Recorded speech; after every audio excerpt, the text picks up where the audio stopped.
باعث شدی عاشق تر از هر عاشقی شم. فکر نمی کردم که با تو وارد این زندگی شم. با حضور تو سکوت قلب دیوونم شکسته، مثل بارونم نمک عطرت روی قلبم نشسته. ای عشق بی تکرار، ای بی انتها، ای یار، ای قصه قشنگ عاشقونه. موهای روی شونه هات، لحنی که داری تو نگات منو به سمتت میکشونه. ای عشق بی تکرار، ای بی انتها، ای یار، ای قصه قشنگ عاشقونه.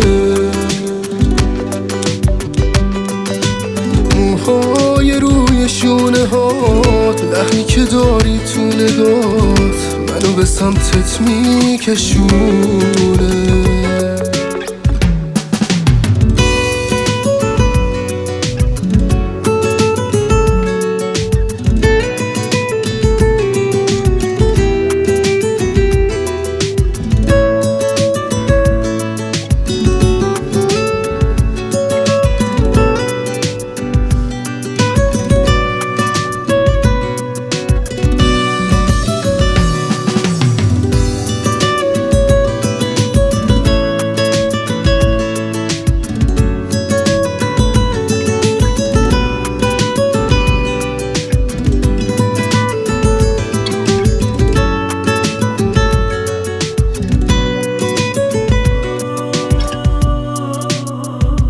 تو رو از وقتی که دیدمت زمان ثابت شد، جز تو چیزی نشنیدم، همه جا ساکت شد.